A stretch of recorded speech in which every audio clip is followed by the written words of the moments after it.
ಭಾರೀ ಮಳೆಯ ಹಿನ್ನೆಲೆಯಲ್ಲಿ ಕೊಡಗು ಜಿಲ್ಲೆಯಲ್ಲಿ ಹಲವಾರು ಕಡೆ ಲ್ಯಾಂಡ್ಸ್ಲೈಡ್ಸ್ ಆಗಿದ್ದಾವೆ. ನಾನೀಗ ಮಂಗಳೂರು ಕೊಡಗು ಜಿಲ್ಲೆ ನ್ಯಾಷನಲ್ ಹೈವೇಯಲ್ಲಿದ್ದೀನಿ. ಇಲ್ಲಿ ಒಂದು ಕಡೆ ಎಲ್ಲ ಹಲವಾರು ಕಡೆ ಈ ಥರ ಲ್ಯಾಂಡ್ಸ್ಲೈಡ್ಸ್ ಆಗಿದ್ದಾವೆ.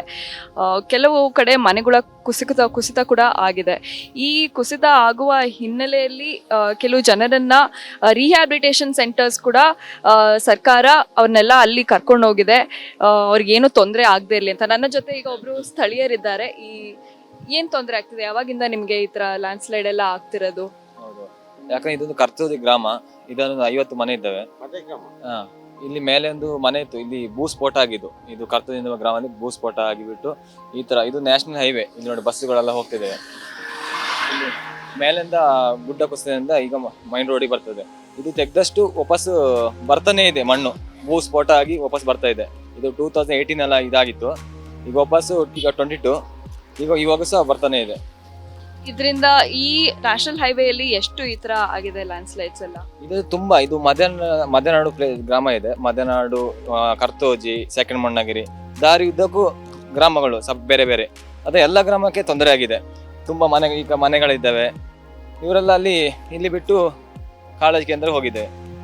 ಯಾವಾಗ ಕಾಳಜಿ ಕೇಂದ್ರ ಮೂವ್ ಮಾಡಿರೋದಿಲ್ಲ? ಎಷ್ಟು ಜನರಿದ್ದಾರೆ? ನಿಮಗೆ ಏನ್ ಫೆಸಿಲಿಟೀಸ್ ಇದೆ? ಇವಾಗ 88 ಮೆಂಬರ್ಸ್ ಇದ್ದಾರೆ ಇವಾಗ ಕಾಳಜಿ ಕೇಂದ್ರದಲ್ಲಿ. ಅಂದ್ರೆ ಇಲ್ಲಿ ನಿಲ್ಲಕ್ಕಾಗಲ್ಲ, ಯಾಕಂದ್ರೆ ಮಳೆ ಹೆಚ್ಚಾಗಿ ಬಂದ್ಬಿಟ್ಟು ನಿಲ್ಲಲು ಸಾಧ್ಯ ಇಲ್ಲ.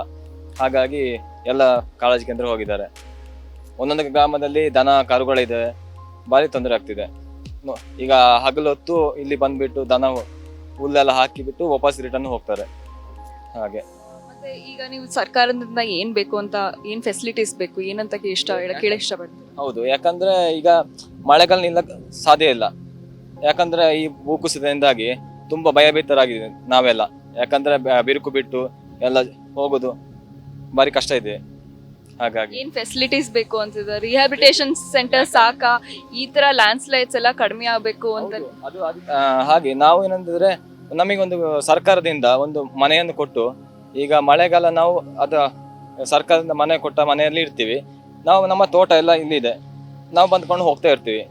ಹಾಗಾಗಿ ಮಳೆಗಾಲ ಒಂದು ವ್ಯವಸ್ಥೆ ಬೇಕು. ಇವರಷ್ಟೇ ಇಲ್ಲ, ಈ ಕೊಡಗು ಜಿಲ್ಲೆಯಲ್ಲಿ ಹಲವಾರು ಜನರಿಗೆ ಇಷ್ಟೊಂದು ಮಳೆಯಿಂದ ತೊಂದರೆ ಆಗಿದೆ. ಈ ಭೂ ಕುಸಿತದಿಂದ ತುಂಬಾ ಜನ ಕಷ್ಟಪಟ್ಟಿದ್ದಾರೆ. ರಿಹ್ಯಾಬಿಲಿಟೇಷನ್ ಸೆಂಟರ್ಗೆ ಅವ್ರನ್ನೆಲ್ಲ ಕರ್ಕೊಂಡೋಗಿ ಅವರೆಲ್ಲ ಇಲ್ಲಿದ್ದಾರೆ. ಸುಮಾರು 200ಕ್ಕೂ ಎಷ್ಟು ಜನ ಅಲ್ಲಿದ್ದಾರೆ. ಇನ್ನು ಮಳೆ ಸ್ವಲ್ಪ ಕಡಿಮೆ ಆಗ್ತಿದ್ರು ಇನ್ನು ಈ ಥರ ಲ್ಯಾಂಡ್ ಸ್ಲೈಡ್ಸ್ ಎಲ್ಲ ಕಡಿಮೆ ಆಗುತ್ತೋ ಅಲ್ವೋ ಇನ್ನು ನೋಡಬೇಕು.